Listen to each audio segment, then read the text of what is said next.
হায়দ্রাবাদের bullet train কিন্তু থামিয়ে দিল দিল্লি।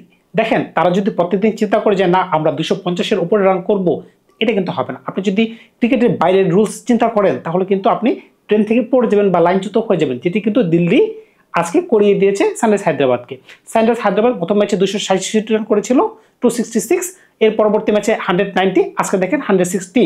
তো এভাবে যদি চলতে থাকে তাহলে কিন্তু তারা মনে হচ্ছে না টুর্নামেন্টে বেশি দূর আগাইতে পারবে। মিচেল স্টার্কের কথা কি বলবেন, তিনি যদি 4 ওভারে 5 উইকেট তুলে নেয়, আর যদি ফাফ ডু প্লেসি ওপেনিংয়ে 25 বলে 50 রান করে, ফরেন ক্যাটাগরি দুজন ব্যাটসম্যান যদি এভাবে পারফরমেন্স দেয় তাহলে কিন্তু বিপক্ষ দল এভাবেই তুলোধনা হয়ে যায়। তো বুঝতেই পারতেছেন দিল্লি কিন্তু আজকে তাদেরকে কোনো চান্সই দেয়নি।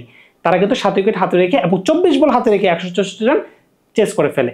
তাদের যাত্রাটা কিভাবে ছিল, দিল্লি কিন্তু প্রথমে একটা রান আউট দিয়ে খেলা শুরু করে এবং একটি ছক্কা মেরে খেলাটি শেষ করে দেয়। সুতরাং বুঝতেই পারতেছেন সানরাইজ হায়দ্রাবাদের কোনো চান্সই ছিল না। সানরাইজ হায়দ্রাবাদ কিন্তু খেলায় কামব্যাক করেছিল। আপনারা যদি খেয়াল করে থাকেন 10 ওভার 4 বল, তাদের রান ছিল সম্ভবত 113, 4 উইকেটের বিনিময়ে।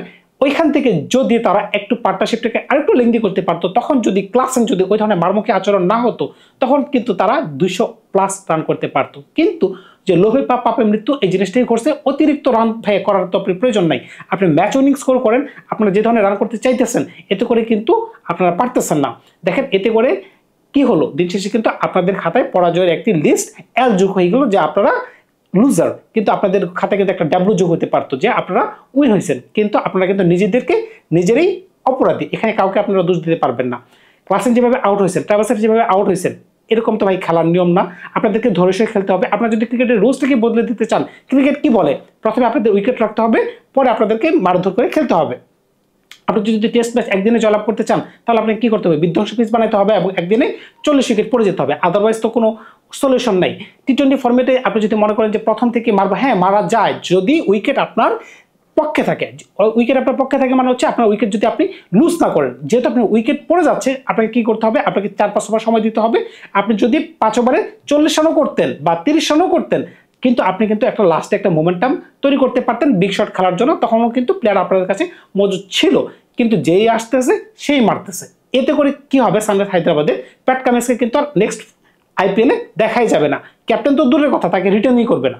এতে করে প্যাট কামিন্সের ফর্ম নষ্ট হয়ে যাবে, এমনকি আরও কিছু প্লেয়ারের এই দল থেকে বিতাড়িত হয়ে যাবে। এটা আমরা কিন্তু বরাবরই দেখে আসতেছি। এগুলো কিন্তু টিম ম্যানেজমেন্টই তাদেরকে নির্দেশনা দিতেছে, প্লেয়াররা এগুলো ফলো করতেছে। আদারওয়াইজ তো প্লেয়ার তো এভাবে খেলার কথা না।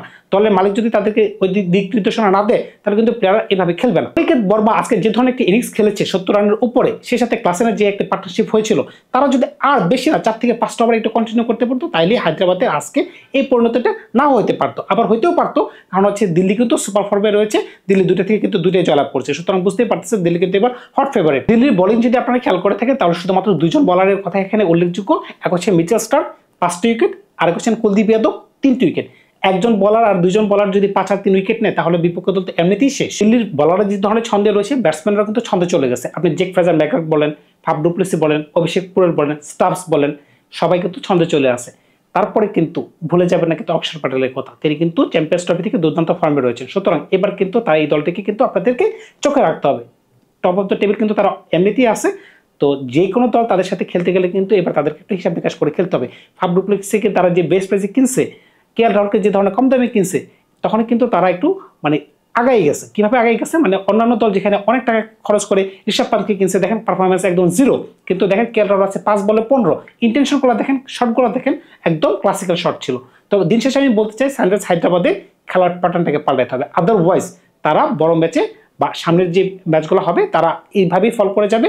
এতে করে কিন্তু সানরাইজ হায়দ্রাবাদের যে ফ্যান বেসটা আছে তারা লুজ করে যাবে। আমি যেরকম সানরাইজ হায়দ্রাবাদের ভক্ত, একটা সময় কেন উইলিয়ামসন ছিল, ডেভিড ওয়ার্নার ছিল, রশিদ খান ছিল, তো তাদেরকে কিন্তু আমি অনেক বেশি ভালোবাসি। As a fan I love this franchise very much.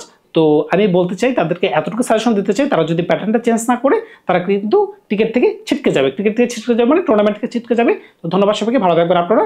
নতুন কোনো খবর নিয়ে আপনাদের সাথে খুব শীঘ্র হাজির হব।